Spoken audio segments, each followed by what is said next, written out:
I think so. I think we can do that. Hey, we're ready to go.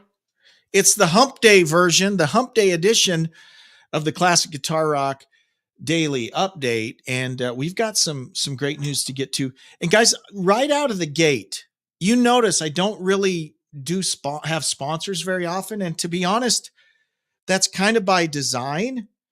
But every once in a while, I will see a sponsor that's like just really cool. And so I'll reach out and I'll say, "Hey, I'd love to talk about you on my podcast." And so I'm going to do this because this is something that I'm legitimately super excited about. So remember when you were a kid back in the day in the late 70s and the 80s when we went to concerts and you'd get a concert ticket. You get the actual stub and you'd save that for years and years. And you could look on there and say, I paid $8.50 to see Rush, right? Or $13 to see Ozzy. Well, you guys have to go write this down. The website is stubforge.com, stubforge.com. I've reached out and talked to Ivan, is the guy that runs Stubforge. He's like us, concert fan. He's been to hundreds of concerts, saved all his stubs. Well, now the last few years, it's all electronic. So you just get an email and then you scan your phone. Well, you don't get the cool stub anymore. Well, Ivan is a computer guy, and he had this great idea of making these concert ticket stubs. So if you get an electronic concert ticket, he can actually make a stub. Okay, so you can get a stub. But here's where it gets really cool. Imagine you have a party, a wedding reception, a retirement party, something you're inviting people to. They can actually make concert tickets for your event that look, it's on the same paper that like Ticketmaster would use. He uses the same printers. So they are legit concert stubs, stubforge.com. To be honest, it's like the coolest thing I've seen, and right up our alley, right? For those of us that are into collecting concert tickets, concert shirts, LPs, whatever, you got to go to their website. They can custom design any type of concert ticket, either from a real concert ticket, or if you're doing a party or an event, a corporate event or whatever. Obviously, the more you buy, the more discounts you get. So there are volume discounts. Stubforge.com. They look and they feel, it's a real looking, it looks just like the concert tickets we used to get, the stubs we would get and we'd hang on to for years and years. Well, you can have those made. You can recreate that at stubforge.com. Totally cool. You need to check it out. Imagine when you buy someone a concert ticket, and for Christmas or their birthday, you give them, hey, I bought you this ticket. You'll get an email with the QR code, whatever. That's not as fun as actually open it up and see, wow, I got these tickets. So even if you get electronic tickets, you can have Stubforge make you an actual ticket for that. And of course, I already mentioned using it for a party, a wedding reception, anything you want to invite for any reason, you can have Stubforge make you a cool concert ticket stub for it. It's awesome. You got to check it out. And thank you to Ivan and Stubforge for sponsoring us today. It's stubforge.com. Check it out. Okay, let's get into the news here. Skid Row have split with their singer Eric Gronwall. Now, Eric Gronwall, he's a guy that I've followed on YouTube for a while, and he posts these awesome covers. I mean, he'll be singing Deep Purple. He'll be singing, just these classics. And dude, man, what a great voice. And he's been in Skid Row for about 2 years now. He did their last album. Just a great singer. Well, he's leaving the band, and here's why. Here's what he posted on social media. Quote, I got the opportunity to join this incredible band 6 months after my treatment for leukemia. And 1 month after that, I was on a world tour with Skid effing Row. Wow. It was a dream come true. However, it proved challenging touring the world with an impaired immune system, which is a result of my bone marrow transplant. I respect and understand that Skid Row is a touring band, but since I can't prioritize my health being in the band, I have decided that it's better for me to step aside. I love Skid Row. I have nothing but respect for the guys in the band, but I love and respect my health more. I'm getting stronger and healthier every day, but after consulting my doctor, I need to allow myself more time to recover, which I can't do as the lead singer of Skid Row. That's why I have reached the tough decision to move on. I want to thank the guys for this incredible opportunity, and I want to thank all the Skid Row fans who accepted me as the lead singer of this iconic band, Health First. First of all, our best wishes to Eric. The guy's phenomenally talented, phenomenally talented. You got to go to his YouTube, check out some of his performances. The guy's just really good, awesome. And so we wish him the best in his recovery, and hopefully we will see him soon, either with Skid Row or maybe doing something on his own or a new band, because the guy, seriously, major league talent. And we, of course, wish him the best as he recovers. But here's what's interesting.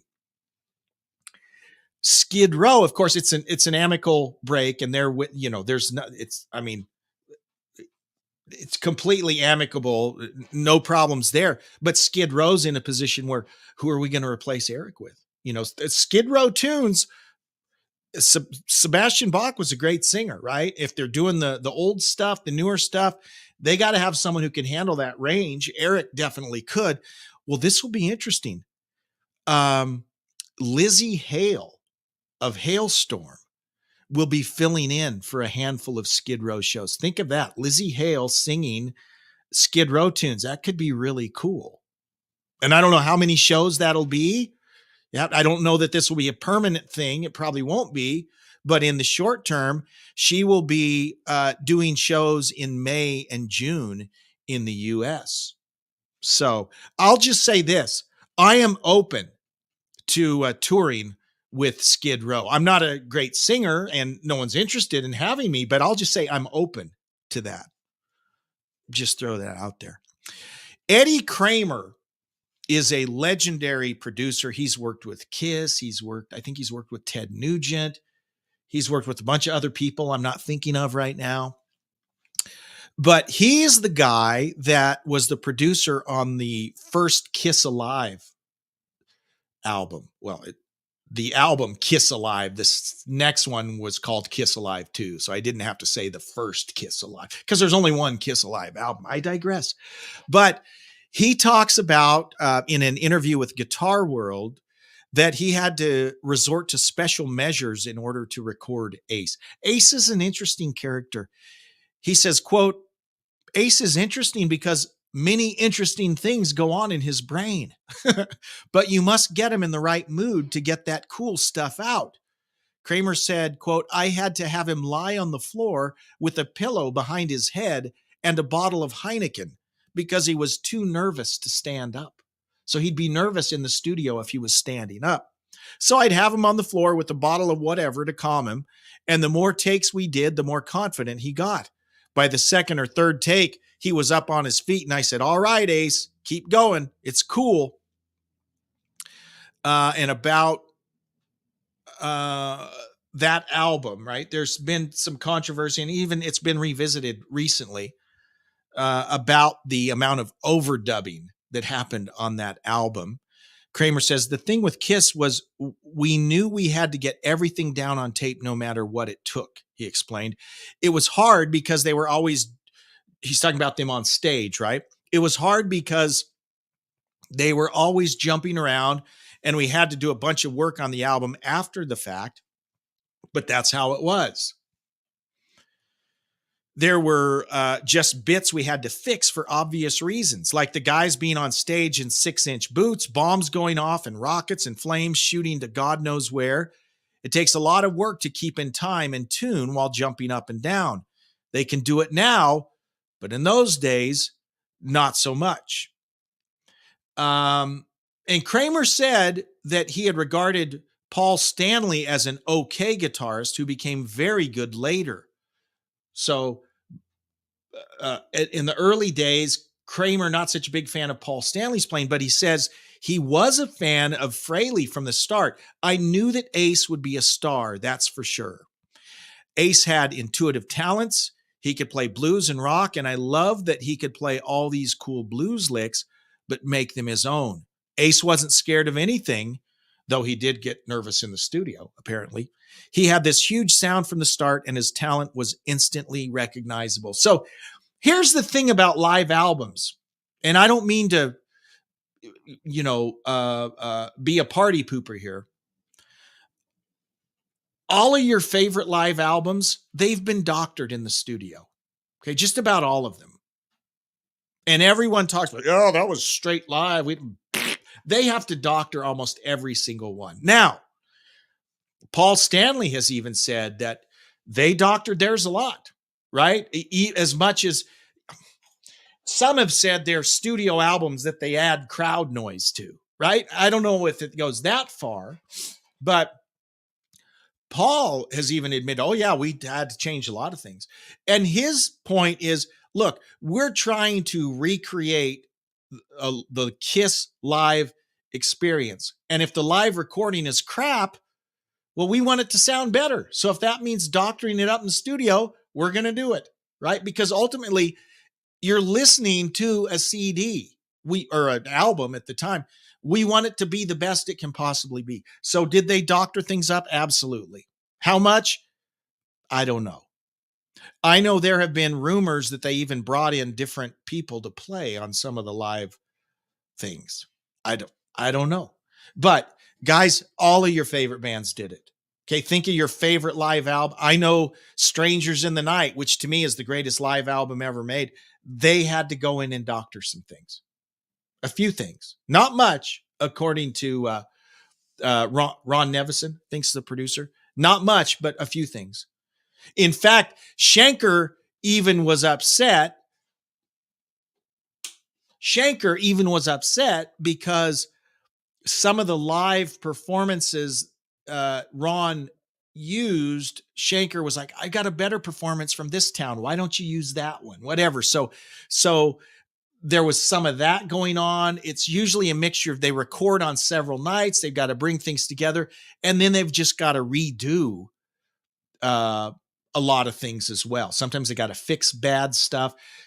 Ozzy Osbourne's Speak of the Devil, I've heard that much of that was doctored. In fact, some of the recordings, some of the songs that appear on the live album were actually recorded during sound check, right? And then some of them were doctored. I don't know if all the vocals were doctored in the studio, if he had to recut the vocals. I don't know. But guys, that's just the way it works on live albums. I mean, I don't think there's ever been a live album that is straight from the mixer. They record it and that goes out. Doesn't happen. They always got to fix stuff. They got to do something. So it is what it is. Don't let it ruin your experience of enjoying a great live album. Speaking of live, Stray Cats. Guys, I got a weakness for the Stray Cats. I got a weakness for the rockabilly. Ask me sometime about the time I spent in a rockabilly band. I was so out of my league. I love rockabilly. You guys know I play in a dad band. I play the classic rock tunes, right? But I hooked up with a couple of guys, great guys. I replaced a guy in this band who was a phenomenal rockabilly guitarist. I wasn't, right? I came in, I knew some of these old tunes because I grew up listening to, 50s and 60s music. And I had a blast playing with these guys. I was so in over my head. Let me just say that rockabilly style. And Brian Setzer is the best. The dude is awesome. I love that guy. Anyways, the Stray Cats have announced dates for a summer tour. They're going to start July 27th, just north of Seattle in Woodinville, Washington. And they'll play through August 17th in Bridgeport, Connecticut. So far. They'll probably add some other shows. Over 24 shows. will keep the trio singer and guitarist Brian Setzer, bassist Lee Rocker, and drummer Slim Jim Phantom on the road for 3 weeks. They're going to do 24 shows in 3 weeks. How do you do that? You do more than one show a day, I guess. 3 weeks is like 21 days, 24 shows. Wow. So they're really doubling up. And I think this is the first time that they've toured in quite a while. So Stray Cats, you should go out and see them. Remember, they were all over MTV in the early days. And they're a great band. And I still love Brian Setzer. Any chance I get to see him play, the guy is phenomenal. So check them out on the road. We've got 2 new videos to talk about today that are on the YouTube. Bon Jovi has released the official lyric video for the band's latest single, Legendary. It's now out. You can see it. The album will be called Forever, that this is from. It will be arriving June 7th. So this is an early lead single. It's called Legendary. You can check that out. And then also, I'm even more excited about this. Accept. German Metal Master. Okay, Accept. They've got a new music video for The Reckoning. It's the second single from their upcoming album, Humanoid. And that's due out a month from now, April 26th, for the new Humanoid album from Accept. Produced by Andy Sneap, acclaimed metal producer Andy Sneap, who not only produced Judas Priest, but is currently touring with Judas Priest as the second guitarist. Pretty cool. I like Accept. I as much as I like them, every time I see them, I'm surprised I don't own more of their albums. I've got to rectify that situation. So there it is, guys. You can email me, classicguitarrock@mail.com. I would love to hear from you. Again, we want to thank our sponsor. Really cool idea, stubforge.com. Check them out. And we'll do this all again tomorrow on the Classic Guitar Rock Daily Update. Thanks so much. We'll see you then. Take care. Live long and prosper.